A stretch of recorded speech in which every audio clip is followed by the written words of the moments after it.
According to ancient Hawaiian Huna, when this physical journey is over and you step over, I believe that the consciousness survives the physical body. When the physical body expires, you're going to be asked two questions, which are essential.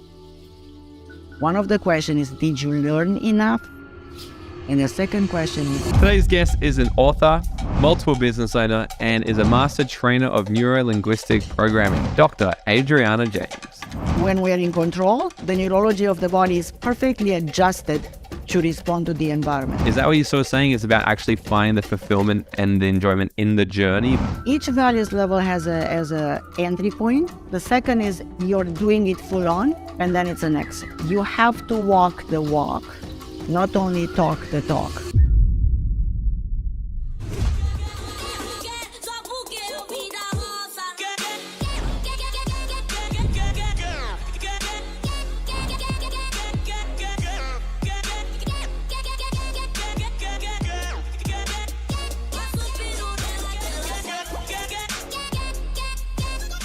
All right, guys, today's guest is an author, multiple business owner, and is a master trainer of neuro-linguistic programming. Coming from a background of a music career and facing her own problems that life was throwing at her, she sought after Dr. Tad James to learn about the science of human potential and NLP, and became a certified trainer of NLP back in 1998. She's since gone on to continue her studies in the alternative modes of consciousness, where she received her PhD and has written 4 books on consciousness, human potential, and even the secrets of the ancient Hawaiian Huna.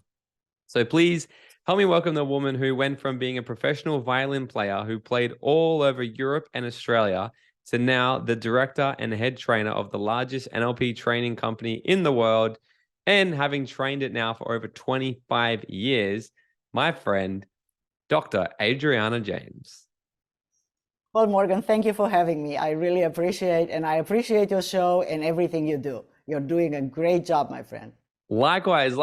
I've obviously, I've been on a similar journey to, I guess, really how it started for you. The last like 8 to 9 years for me has just been this absolute obsession on human potential, behavioral psychology, neuroscience, all these sorts of things. And then, so obviously one thing leads to another. Then one day I'm reading up on, who is Dr. Adriana James? Who is this woman? And then I'm seeing all these things. The next minute, I just completed my NLP training with you as well. And I'm like, man, this woman is a badass. She's done many things. She knows a lot of things.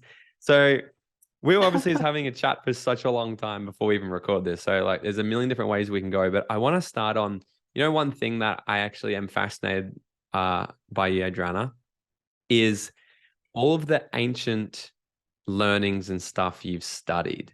Like you're talking all about ancient Huna and the philosophies and like the magic, for lack of better terms.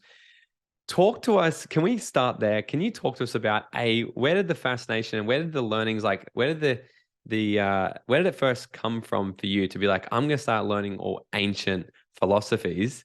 And I want to start there and see where it goes, because I'm absolutely fascinated on that topic of like the Egyptian times, the Hawaiian times, all the era that is just not around anymore. And I'm fascinated of the things you've learned from back then. Are you sure it's not around anymore?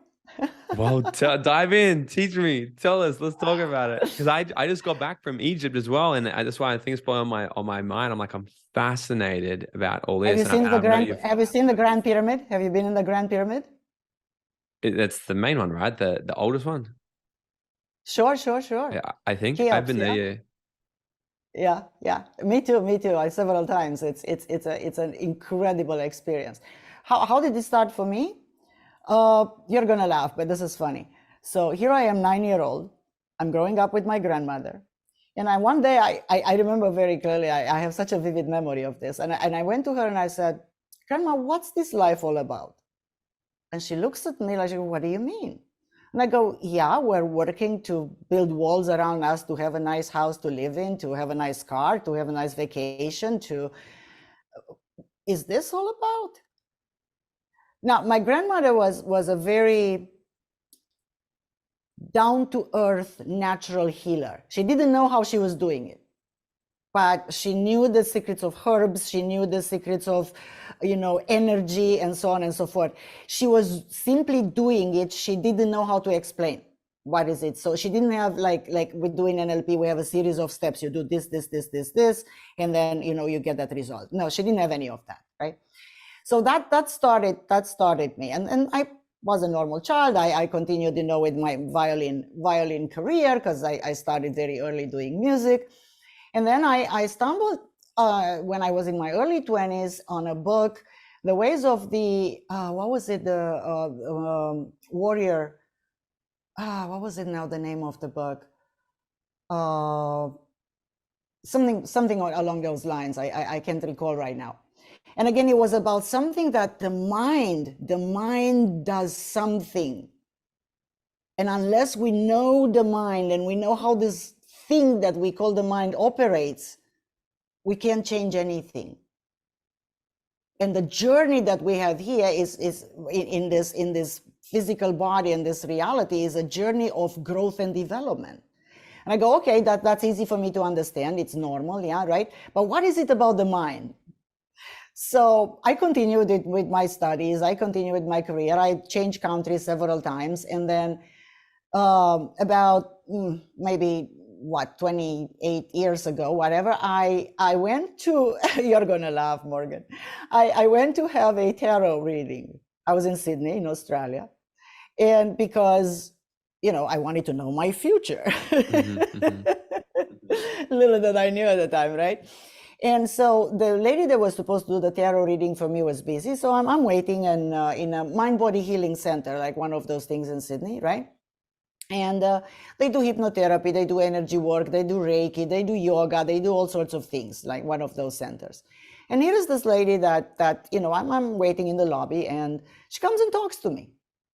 This is, why are you here? Now, Morgan, you need to know something about me. When I do something well.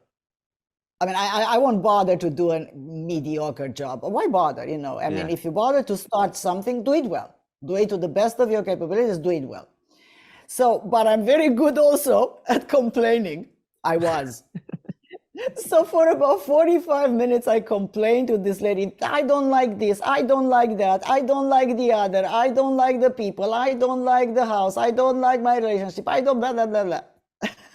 And she must have had the patience of an angel, because she listened to me for about 45 minutes complaining. And then she asked me an NLP question. I had no idea that's an NLP question, but I had no idea what NLP was at the time. But it was an NLP question. You recognize it. She says, okay, you told me what you don't want anymore. What do you want instead? And for the first time in my life, I'm a talker, you see me. But for the first time in my life, my mouth opened like this. And I didn't know what to say, because I had this very hazy idea of I put in air quotes here, better life, happier life. Now, what does that mean? Better what? 1 ounce of what is more is better, or what? Like, more money, more what? $10 more in your pocket overall. It's more money. You got $10 more, yeah. But is this what you want? So then I understood that indeed I don't know a lot. That led me into NLP. Now, I started NLP. Little I knew about NLP, that actually NLP is, now I'm going to say something that is going to surprise you. NLP is magic. Is the magic of language. Is the magic of changing the mind, changing what is been imprinted there from when you were 1 to 3 years old, when you're like a little sponge, absorbing everything from your environment, good and bad and the ugly, everything. Changing the limitations that you put on yourself. I can't do more than X. I'm not good enough. I'm not capable enough. I'm not smart enough. I'm not strong enough. I'm not. I can't be a leader. I can't be a business owner. I can't, or all this stuff, which it doesn't even belong to us. But I didn't know. But NLP, as you think of it, think of, what's the word grimoire, which is the old books of spells. Grimoire, grammar. And spells, what are spells? Spells come spelling. the use of language, the intelligent use of language, in other words, changes the mind. And what is magic? Let me define magic and how I see it. Magic is simply the ability to change the environment around you with the power of your mind. I said a mouthful there, I know. I said a mouthful. But it's the capability of changing your environment. Now, this is a big claim. And then I started learning from ancient teachings, because I met Ted. Ted was highly initiated in the ancient Hawaiian Huna, practicing the ancient ways. He also studied, the old Sanskrit teachings. He was a disciple of Maharishi, and he did transcendental meditation. He did it all, right? And then I started reading books and studying, because my PhD is in esoteric study. I studied, the old European magic. I studied the old Egyptian magic. I studied the Hawaiian, and also the Pacific Rim, all the type of ritualistic, shamanistic traditions. I have good friends in the Australian, the native population of Australia traditions, because one of my friends is actually the hereditary chief tribe in Western Australia, in one of the tribes there. And she, by the way, she's trained up to master practitioner in NLP, but she doesn't see any conflict, because there is no conflict. See, people think about NLP always as this conscious mind, all logic and reason. And on one hand, it's true. But on the other hand, if you practice it and you change this thing that we call this elusive mind, it changes our consciousness. And that promotes growth, first of all, individually, but also it promotes far more than that. What is that far more than that?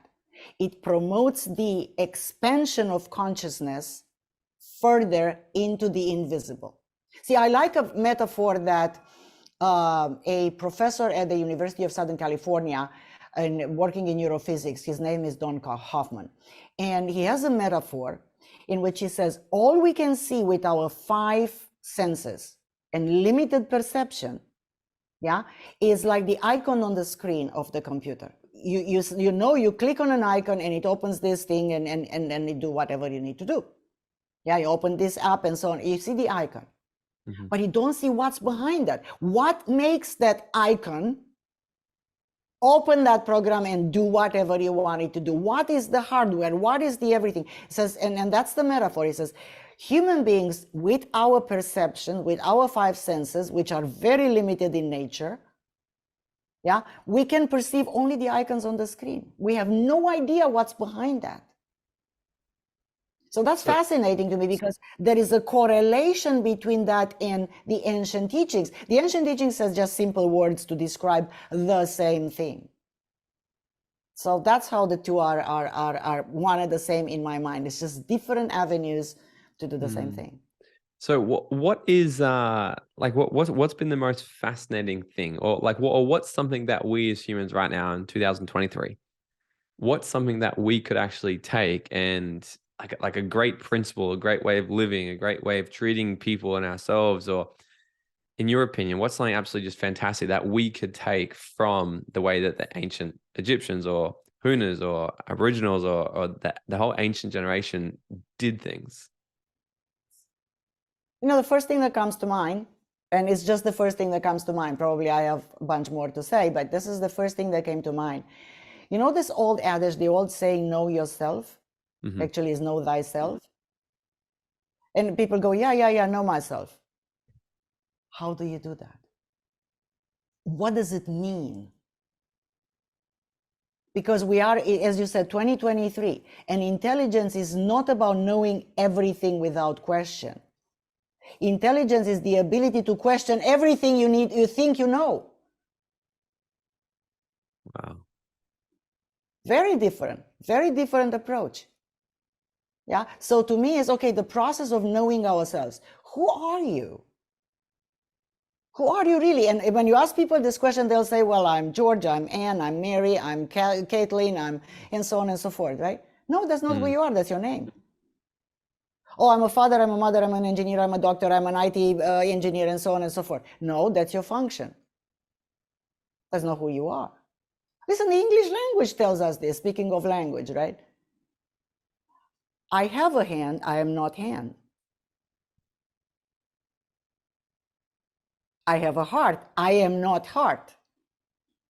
I have legs, I have eyes, I have ears, I am not any of this. So Now, who are we? let's Who move are we? further. Who are you? Good question. So I'm not even my mind, because I say my mind. I'm not saying I am mind. I say I have anger. I'm not saying I am anger. So we are not even our thinking, we're not even our emotions. Good question. And this is the process of discovery. This is a process of discovery, Morgan, because see, in this process, who are you really?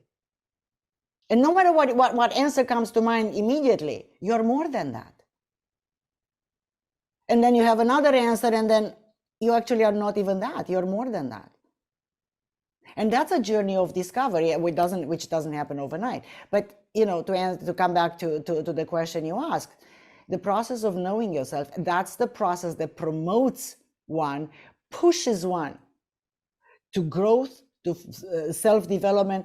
And by the way, don't think that this happens only on the spiritual stuff. And when it's being spiritual, people think and look always up. No, it happens everywhere in all what we as human beings are. Meaning we're here in this physical dimension, we're doing business, we're doing careers, we're doing everything. So growth in career, in business, entrepreneurship, family relationships, community involvement, and so on and so forth. All of that, interaction with others, with all its pain and sorrows and difficulties and blockages, those are the things actually that teach us the most. Now, it's very hard to deal with that if you don't know what to do. And this is a sad thing, because if I was in charge, I would take a magic wand, say I got a magic wand here, and I will say poof, and everybody would learn, will begin from school to learn NLP and timeline therapy. To learn the fact that we are not stuck. We can be stuck, yes. Yeah, I agree. And many people are stuck. I agree with that too.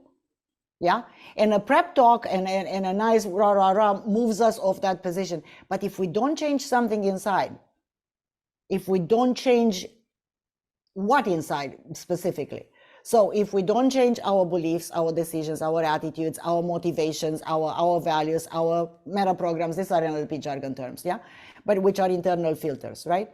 If we don't change that, and we dig our heels and get stuck into the old ways, there is no progress. And here, now, speaking of ancient Hawaiian Huna, it's a great wisdom, and it's worth actually hours of meditation.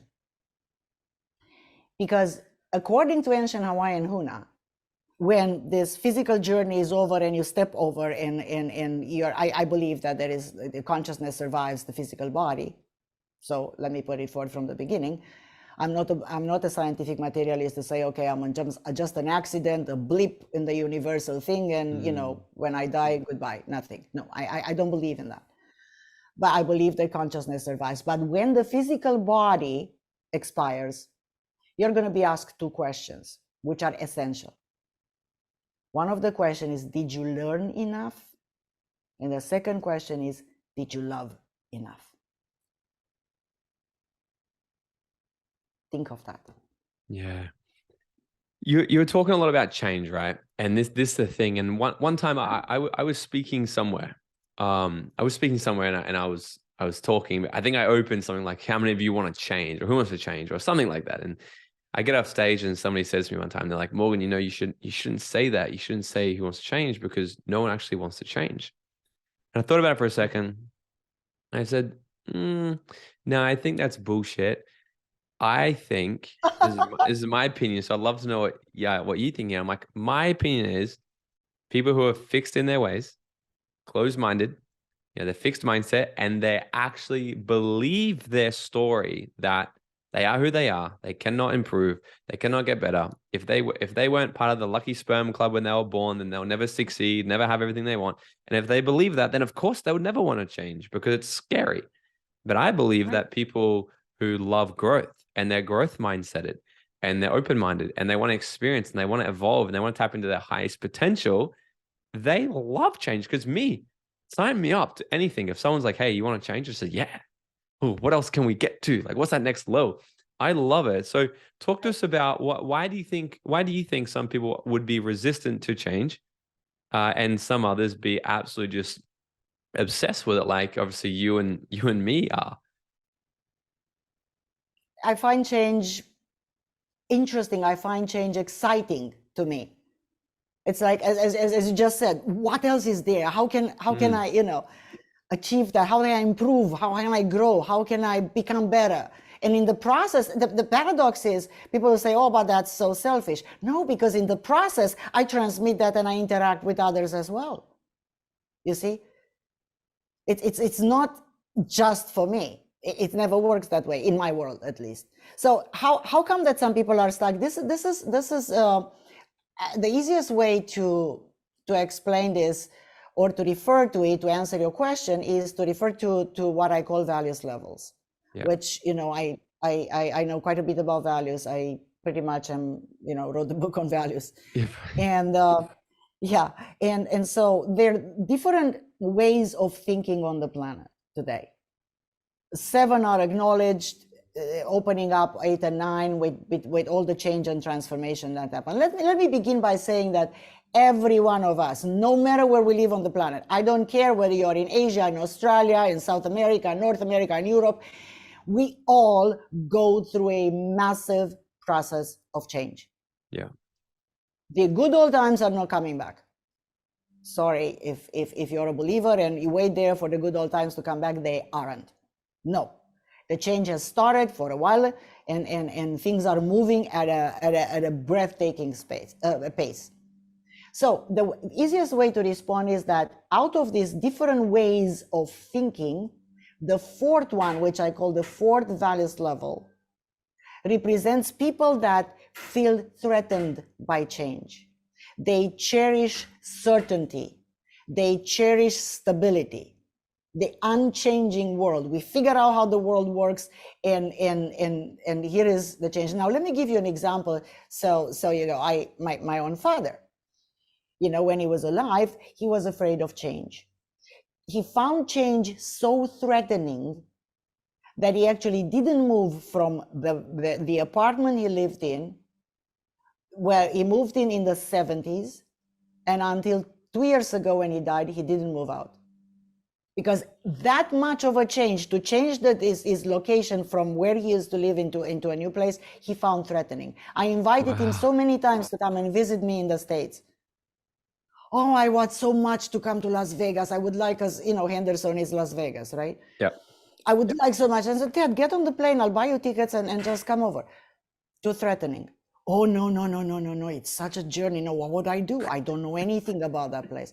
So that's indicative of a certain way of thinking. Now, interestingly enough, Morgan, the ways of thinking are not just because, yes, they are also beliefs and they are everything, but also they are ways of neurological development, meaning the neurology of the body is developed up to that level. And also, the way of thinking is related to your environment. Your environment, and I don't mean the trees and the natural environment. I mean the human environment, including, people, economic situation, financial situation, technology, all that, socio-political situation, and so on and so forth. All of that represents the environment. Now, the environment gives us, impinges upon our neurology. So we are receiving from the environment input, correct? Because we live in the environment. Oh, this happens, the other one happens. Oh my God, my job is in jeopardy, or I got a promotion, or what happens to my investments, or what happens to this and that, or my relationship, or my son, or my whatever, right? This is all from the environment. So the neurology of the body has to respond to that. Otherwise, we're in trouble. When we're in control, the neurology of the body is perfectly adjusted to respond to the environment. The coping mechanisms inside are perfectly adjusted to the environment. If they're not, people experience trouble. So that's the thing.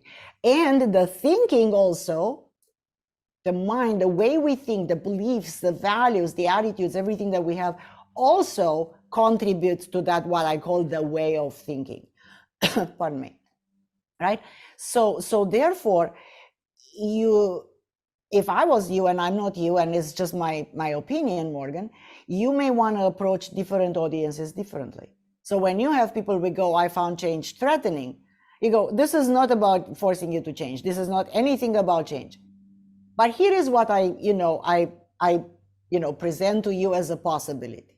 Now, the next way of thinking, which is called values level 5, are the people who cherish change. They always want to improve something. They are the doers, the go-getters, the people that take action. They want to see things improve, get better. By definition, that's a completely different way of thinking. You can't blame either of them. It's not about a matter of right and wrong. They're just different. Can we start, Adrian, can we go at level 1 and let's talk about level 1 all the way to 7 and teach these people, like, just so they've got a bit of an idea of, like, obviously you wrote like a 20,000 page book about this.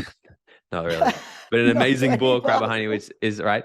And like, so it's an extremely big conversation, right? So I get that, but can we simplify as much as we can so people can get a grasp, understanding of because these are the levels of consciousness, and a lot of, I think consciousness is becoming like a trending buzzword these days, and people want to elevate. Values are directly connected to consciousness. That's why I titled my book Values and the Evolution of Consciousness. There is an absolute relationship like this between values and consciousness. Now, let me say one thing, because people have this very hazy idea about what values is. Here comes this person and goes, these are your right values. And here comes the other person and goes, no, these are the good values, and so on and so forth. You get so much input, and at some point it becomes what? I don't know, this and it's that and the other, and it becomes very confusing. So in what I'm concerned, simply values are what's important to you. Everybody has values. There is no such thing, he doesn't have any values. No. There is no such thing. His values may be different from yours. Yes, that's true. But everybody has values. But people don't know their values. Why not? Because values operate at the unconscious level. Most of our values we are unconscious of. They're unconscious filters. Now, can we discover them? As you know very well, Morgan, yes, we can. NLP has a process and everything to discover your values, and then it gives you a process to change them and all that. But I'm not going to go into that. But in a nutshell, and please understand, and all the viewers, I'm giving you just a very, very, very narrow, just a thin line of a description, because to teach values, it takes 3-4 days.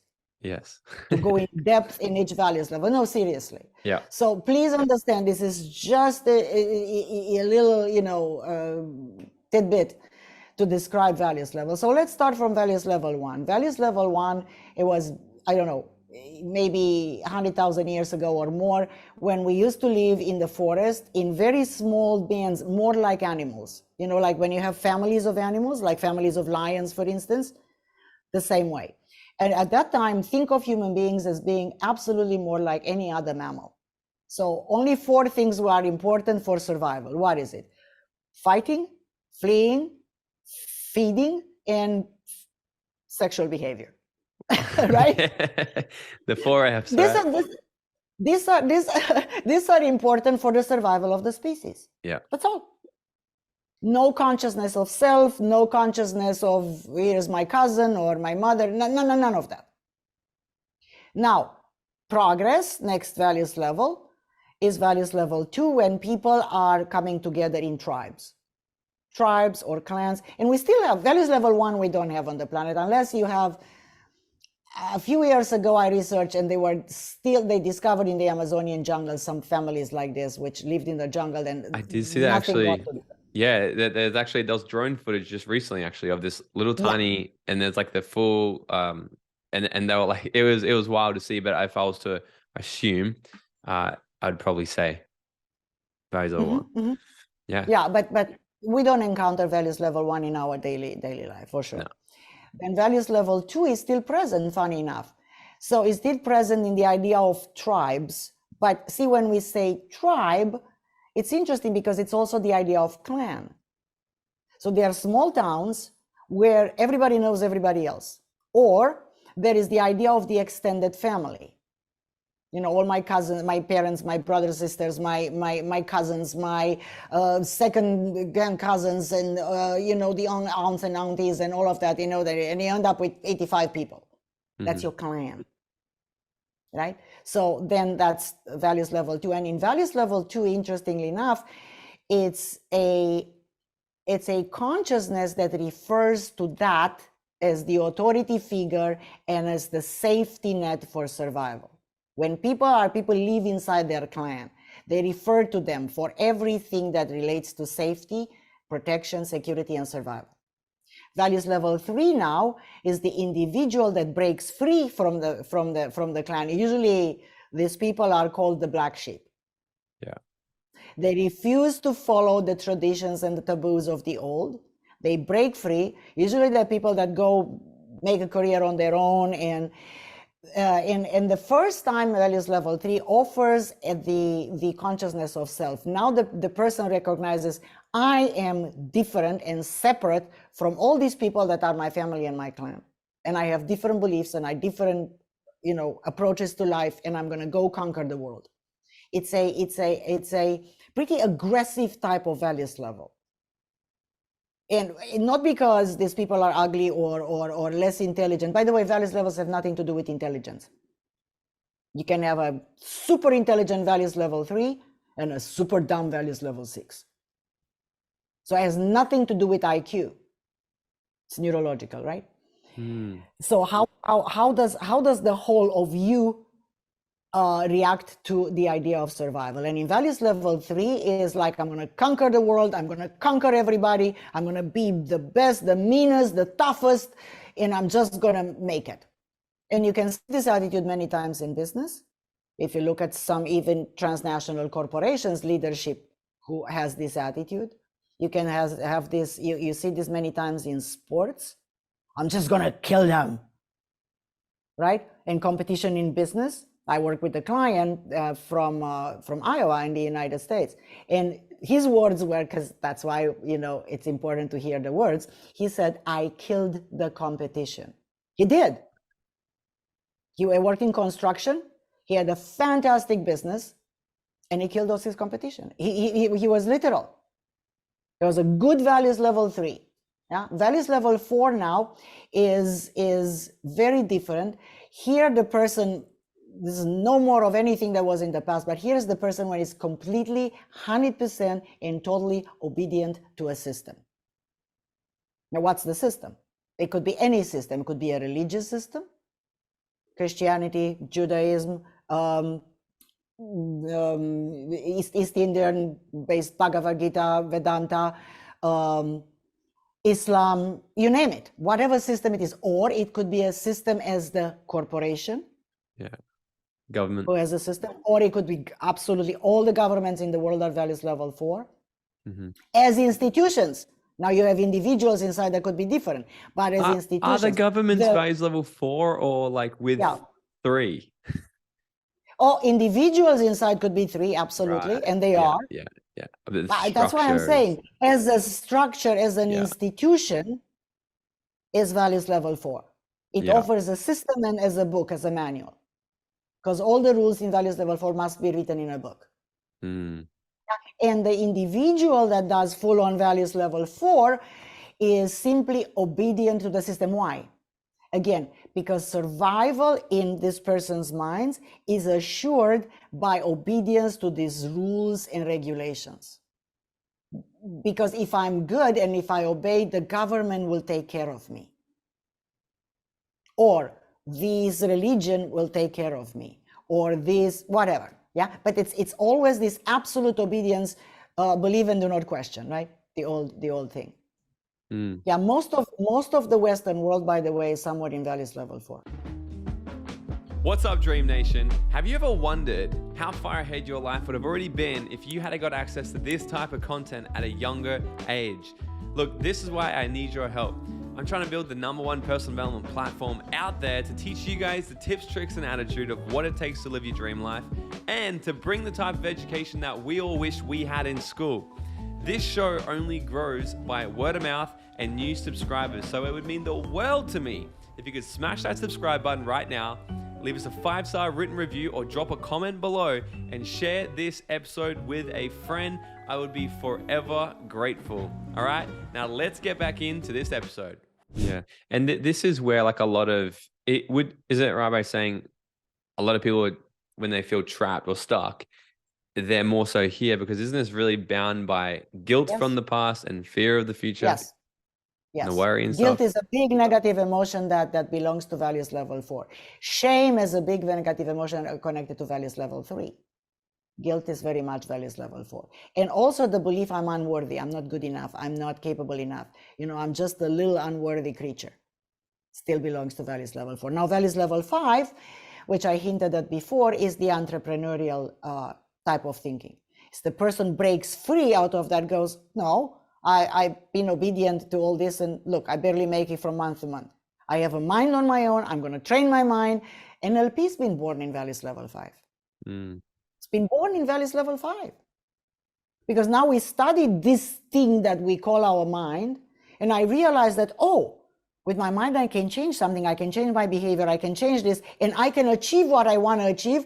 And I don't rely, I'm not dependent, in other words, of anybody else. Values level 5 has to do very much with independence, being my own boss, deciding on my own rules, driving my life the way I want, not the way somebody else tells me that I should.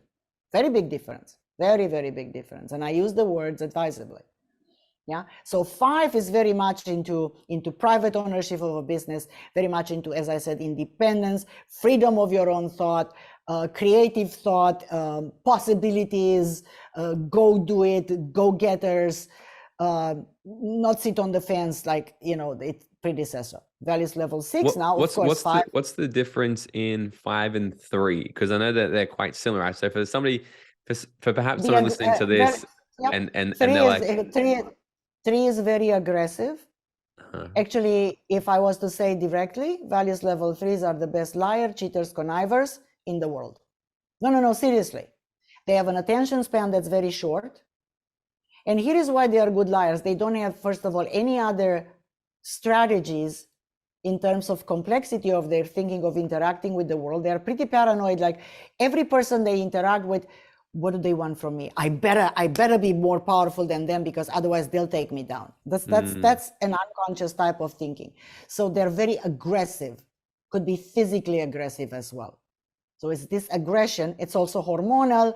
Everything's connected, by the way, my friend, everything. Now 5, on the other hand, is still very go-getter, go-do it, non-aggressive. It's very much into what do you call it? Very much into, you could call it manipulation, but it's how do I work around, how do I bend the rules a little bit so I can achieve what I want, but without breaking the rules. Yeah. 3 doesn't care about breaking the rules. In fact, 3 loves breaking the rules. Yeah. How do I cheat, and how do I do this? How do I steal this without getting caught?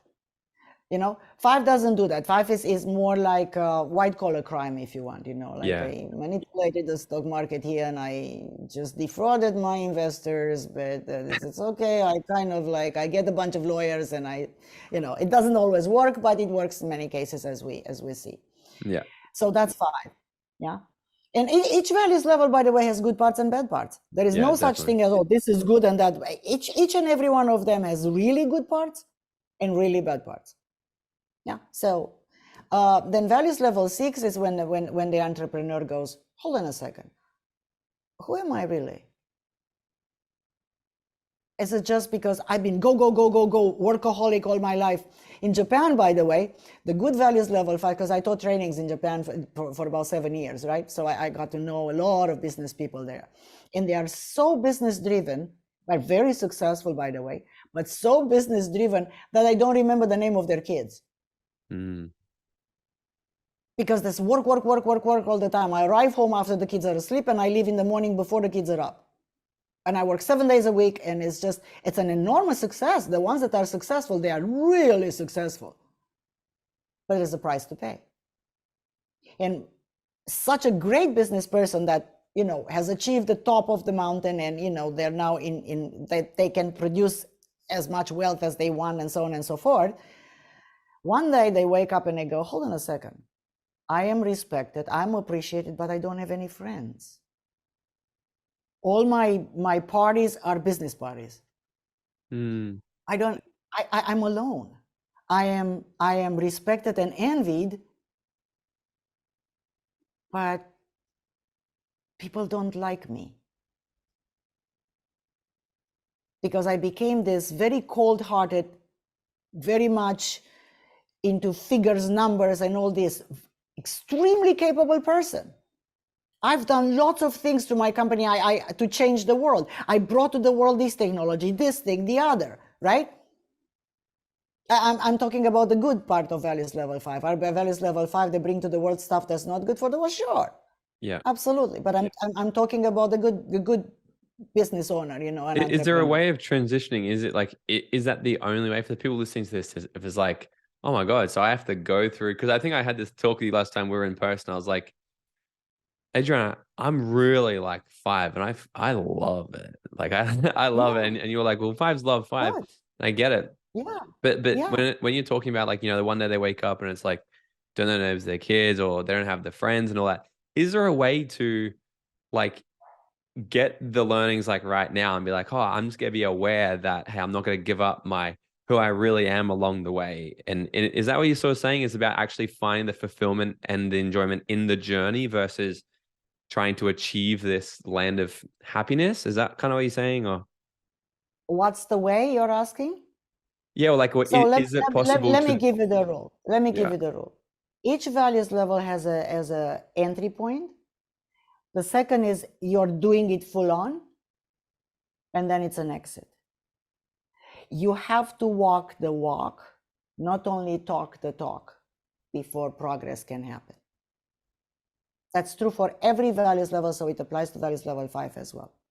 Right now, artificially, sure, in other areas of life, and we can talk this, after the show if you want me to give you specific examples for you, you can introduce values level 6 and 7, but you got to be very wise about it because it's an artificial change which will drive you in a different direction, because values will drive, and it drives your behavior and motivation. And if you do an unwise change and you don't know what you're doing, you're going to end up with a kind of a schizophrenic situation of split personality. Half of you will want to do this, that, and no, that's not desirable. Right? But yes, you can introduce some values levels so that you don't become only this workaholic, cold-hearted, figures, numbers, and whatever person, which is the full-on 5. But knowing you, Morgan, you're not that. You're not that. You already have a bunch of values level 6 in your thinking that you already apply, because I watched some of your shows, I watched some of your interviews, the way you think, absolutely. You may be doing full on 5 and enjoying 5, yes, nothing wrong with that, but you already have some other values from the upper values levels present in your consciousness and in everything you do, and that's wonderful. That's actually how to do it, and how to transition. And when to transition. Sure, you can help yourself by removing everything that prevents that transition to happen. And timeline therapy, you know how to let go of beliefs and how to change decisions, and you know how to change strategies from NLP, and these are the how-to.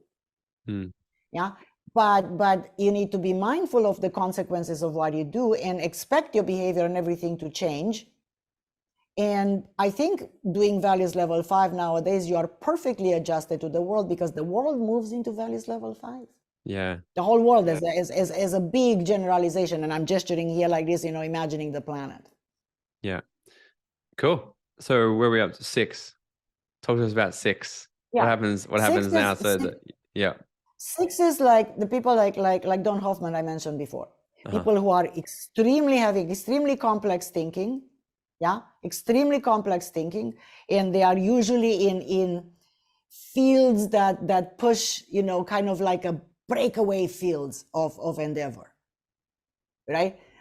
And these are the people that go, no, no, no, no, no, there is more than just what I see with my physical eyes. And they come and know it comes from physics, from mathematics, from this, from astrophysics, they pull information from all these domains and realize, no, there is more to us, or to me as a human being. But what is it? What is it? Because New Age is not values level 6, by the way. The New Age movement is not 6. There's some elements of 6 inside of 4. It's just another 4. Mm-hmm. Yeah. So, but 6 is the person that has a very extremely complex thinking that expands beyond me and my little bubble in which I live right here. See, as we grow through values levels, also the expansion of our minds expand more and more in terms of space. As we move to values level 7, already the thinking involves the whole planet. Now, you know, and I know you know people that couldn't care less what's happening. If they live in New South Wales, they don't care what's happening in Queensland. Yeah.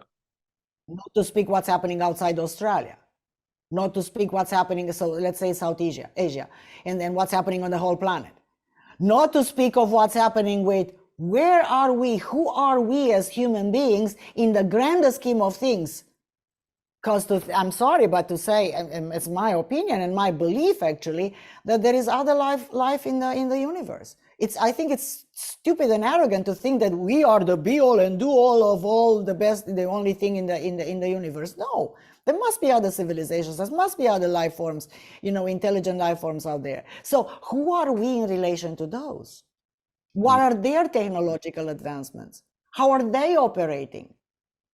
Are they so good that they can virtually be what we call now, the appearance of much of the UFO phenomena? I know UFO is also our own and our developments and so on and so forth for ages. But there are some things that are inexplicable, that appear out of nowhere. Well, it's very simple to appear out of nowhere if you master the technology that allows stealth. Or maybe they're so good that transcends what we call parallel dimensions. But see, this is the thinking that appears in values level 6. It's not the, oh my God, these are only the angels, then they appear, then whatever. Okay, what are the angels? 6 asks. So that's values level 6. 6 is also concerned very much with Morgan, and this is a concern of values level 6. How am I not rejected by my trusted group of people that we're all aligned and we all think the same? In other words, 6 runs away from rejection and acceptance in a selected group of people. This time is not the book and the system. It's just my friends, my selected group of people that we are on the same mind level. How what am I doing? Everything I need to do, because this acceptance in this group ensures my welfare and my safety and survival. So 7 now is the person that wakes up and goes, somebody ought to do something. Might as well be me. No, seriously. Yeah. And then start and takes action. But it's different from 5, because 5 is an action taker. But 7 takes action at the planetary level. See, 7 has mastered 5 already. Knows that I can do anything, anywhere, anytime. 5, it's still very much constrained by some dogma. 7 doesn't have dogma. 7 is a very free mind, very clear. It's such a complex thinking that Grace was saying that if you put together one person from values levels 2, 3, 4, 5, and 6, all of those together in a room, and one values level 7 in the other room, you give them the same problem, 7 will come with more answers in the same amount of time as all of those together in the previous values levels. Would this be like a Elon Musk? No. No. No. Where do you think his level thinking is? Well, I don't know who Elon Musk is. I didn't have Elon Musk, Tesla. No, I didn't say I don't know who he is, but I don't know who he really is. All I know is his persona that I see in the media, in the public. I see the persona. I don't know who he really is. I'm not with him at home. Yeah. to know who he really is. So that's why I'm saying I can make an educated guess as to how he thinks based on his public appearances, based on his actions, decisions, behaviors, how he leads, what he's done since he bought Twitter, and so on and so forth. His Starlink constellation and all this kind of stuff. I can make an educated guess, but truthfully, you don't know who somebody is unless you have a talk with them and you notice and you ask them certain direct questions. Yeah. Provided they will tell you the truth. So based on his persona, yeah, and what his actions are, he's doing solid 5. Solid 5 and 6 opening up with the new breakthrough technologies, application of breakthrough technologies. Yeah, but that's what he's doing. Solid 5. Yeah. Yeah. Is every time I've talked about this with people, and I'm sure you get the same, they get fascinated about like, oh, what's next? What's next? And it's almost like it's the goal of the 7 is the best. That's why. And it's quite, because obviously 1's perceived as 1 and then 7, it's got to be better. Can you explain about that for the people listening to this right now, thinking, I know they're thinking going, well, how do I become 7? Because 7 is the best, 7 is the best. And can you talk into that? Like what is it actually about in terms of this in their own life right now? So here's the thing. The idea of wanting to become something, it's good because it provides that motivation, that drive, that thing that makes us move toward that, right? But how do you become? It's actually very simple. In order to get to a certain values level, you have to have resolved everything pertaining to all other values levels underneath. And that is, my friend, a hell of a lot.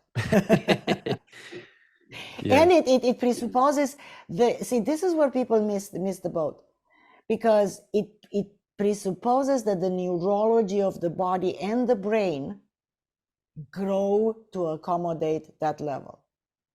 Now, when you have people and go, I don't want to change this, they say, I don't want to grow my neurology further. Done. It's as simple as that. It's a process. It's not a technique. It's not something you do, oh, I'll do this now and I'll move to the next values level. No. It doesn't work that way. It's here. Here is where it is, Nelson. And here is where the problem, the most people encounter. Morgan, here's the problem. And when I say it, you're going to recognize it. People are not willing to put up with difficulties. People want it easy. Mm-hmm. And there is no way to grow, because through challenges that we have every single day, and we get to master this, master this, master this, master this, master that, that's how we grow. So here is a person that's super successful in the business, and all of a sudden bust. They didn't pay attention to something, they went down. Now, and 6 months later, you hear this person there again on top of the game. Now, that is the mark of a person that grows through values levels. Why? Because they didn't sit down, find a hole, and crawled into it and started crying. Mm-hmm. No, they go, okay, this happened. What do I do now? So the hardship, the difficulties, the heartbreak, many times, is what makes us grow. And this is where most people see. It's like, I know you teach it and you talk a lot about leadership. Leadership has a price, because you have to handle situations that are very difficult. And many people like the fruits of leadership. They love the power, the success, the advancement, the development, the accomplishments, and all that, right? But they don't want to pay the price, which is what? Dealing with the burdens, dealing with the hardship, dealing with the trials, dealing with difficulties, responsibilities, the accountability, the suffering, the hurts, and all of that. That's the difficult part. But paradoxically, that's what moves a person through values levels. Yeah. There is no way around it. So then when people go, okay, I want to be there, but I don't want to go through that. What they're saying, I don't want to do it. I'll take the easy road. Because it's, I say this to people all the time. I think I open up, like my first event was saying this. It's like, if you want a life that's easy, you've got to do things that are hard. But if you want to have a life that's really hard, you do things that are easy right now. And Uh-huh. I think it's because it's a lot simpler to look at this right now and be like, hey, it's easy for me to come home and just chill out and watch Netflix. Oh, that's so easy. I'm gonna get some Ben and Jerry's while I'm at it. It's amazing. But if you look at, well, is it easy for me to do that or go to the gym tonight because I forgot to go to the gym today? It's way harder to go to the gym. But like, let's Yes. fast forward that compound effect for 10 years of continually choosing that option. Then one day they're like, oh my God, I have a heart disease. I'm overweight. And this is now that's what they have to deal with. But I think a lot of people don't, like, I think you mentioned before, people are short-term thinking. That's been the motivator for me, I think, all along, just thinking, I want to make sure when I'm 40, 50, 60, 70, 80, I'm every single time, every decade on my birthday, I'm like, damn, it got even better again. It got even better again. And Right. that's what keeps me going when things are challenging or things are hard, because I just think, I was like, isn't this amazing that this is growth? This is growth right here. Now, let's be honest, and you know this very well. And you got the thinking of values level 5, but most people are not doing this. So it's, you say to people, but you have to put up with this and this and that. Easier said than done. Mm. See, because I encountered a lot of difficulties in my life. I'm not afraid of them. Yeah, but they're not pleasant. But I got timeline therapy. And I want to mention this. I want to absolutely mention this in this interview, because there is no bunch of techniques in the world. The NLP, I mean, and timeline therapy is an offshoot of NLP, yeah, and developed by Adriana James. And what is it? It's a bunch of techniques that allow you to let go of limiting beliefs, limiting decisions, negative emotions, like anxiety, for instance, anger, sadness, fear, hurt, guilt, and all of that. So, and also a technique to use your future timeline to insert goals and actually that happen. So that's in a nutshell what timeline therapy is. So I got the knowledge of this because it's easier said than done, Morgan. It's easier. You say to somebody, well, you have to put up with this, but it's when you are overwhelmed by negative emotions, when you believe about yourself that you cannot, it's too hard, you're not smart enough, you're not good enough, you're not strong enough to withstand, rather, yeah, whatever life throws at you. It's very hard to move off the position you're in because you feel unsafe. So how can So people that's why I said if I was in charge, I would take the thing and go, everybody should learn timeline therapy, because everybody has done the skill set and what they need in order to free themselves from the stuck position. I guess that's what I'm trying to say. Yeah. So what would be your advice to somebody? And look, I second that, since doing timeline, like I love it because I'm very visual and it's quick. It's great. I Yeah, like it. it's quick. It's very quick. Yeah. For the people listening to this, you know, that haven't done it or can't do it, or they haven't got there yet. Let's say for them, take something tangible right here, right now. They're listening to this and they're like, well, this is awesome. I understand. I do want to, I understand I'm up against a lot of challenges right now and hardships and things are happening. It feels like life just keeps beating me down time again. What would be your Yes. advice to them to push through this, or to overcome fear, to overcome the feelings they may be facing, or the doubts, or the negative beliefs, without doing timeline? Yeah. What's something tangible they could do right now to help them sort of progress through that next journey in their life? So there are several options to everybody. So obviously the first thing I would say, take a training and learn it. Absolutely. It's worth investing in you, and it's worth 10 times the investment that you make, because you got it for the rest of your life. Yeah. Okay, so that would be the first, that would be my first answer. But I also admit that not everybody has the time and the whatever, or the willingness to go there. And that's a matter of values levels again. Yeah.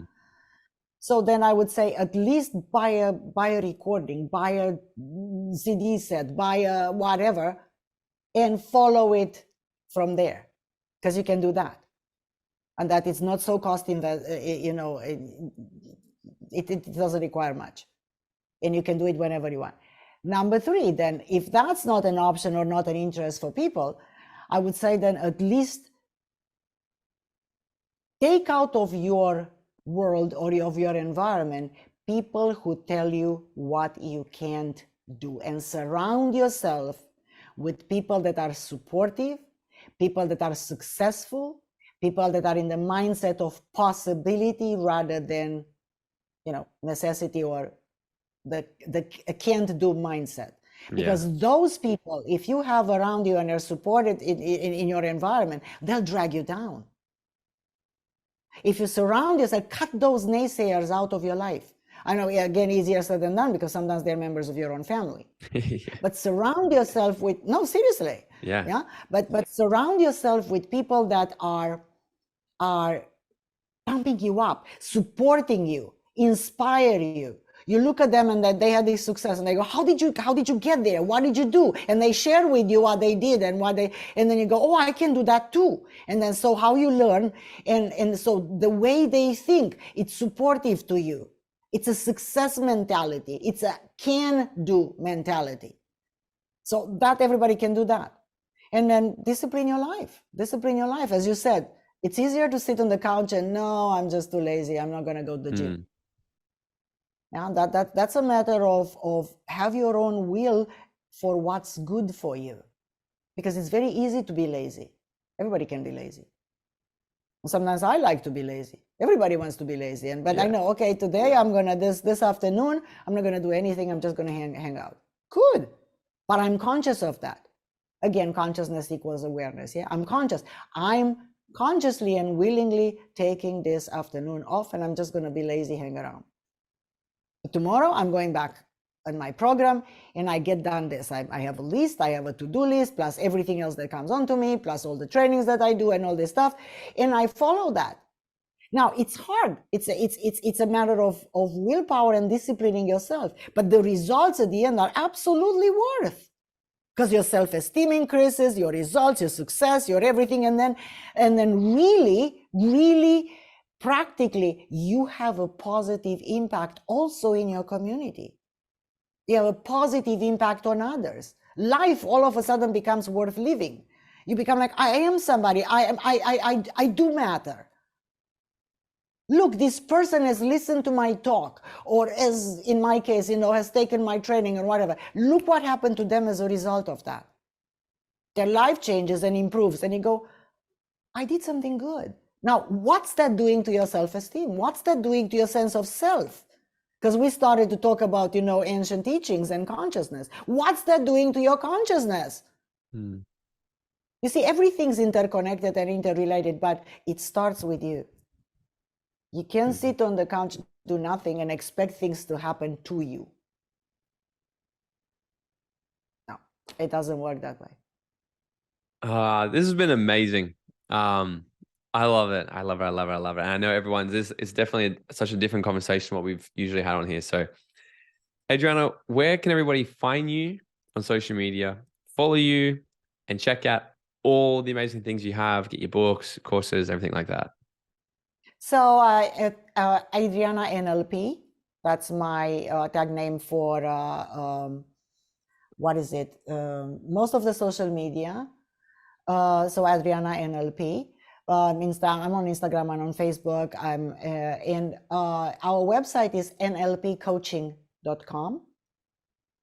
That's where it's a schedule of events where people can see, I teach trainings in 2 countries. I teach live trainings, but also I teach trainings online, because I mapped across exactly with the same level of excellence what we do live to online. And since online is such a big thing nowadays, gives people such an opportunity to work with clients as coaches. Yeah, once they become coaches, they work with clients from all over the world, just from their own home, which is very convenient.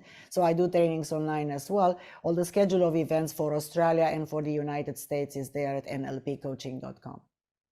Awesome. I love it. All right, Adriana, to wrap this up, I got one final question for you. Are you ready? Okay. Go ahead. If you were to go back to your 18-year-old self and give her 30 seconds of advice, what would it be? Do exactly what you've done. You're doing well. I will do exactly what I've done. I will do it all over again. And maybe off camera, I'll tell you some stories. People go, oh, she's on top of the mountain and she's got such a wonderful life. Yeah, but it's built, and it's built with sweat and pain and massive changes. I changed countries 4 times. And now I live in South Africa. I lived in Germany, I lived in Romania, I lived in Germany, I lived in Australia, I lived in the US, and now I'm in South Africa. What do you want? And it's wonderful, by the way. Cape Town is a magnificent place. You should come and visit, Morgan. You will love it. I will. Awesome. It's fantastic. Thank you so much for listening. And if you got value from this episode, it goes such a long way. If you can just take 20 seconds of your time, leave me a 5-star rating and written review, then screenshot this episode and share it to your story. And make sure you tag me for that shout out. And until next time, guys, go out there and dream out loud.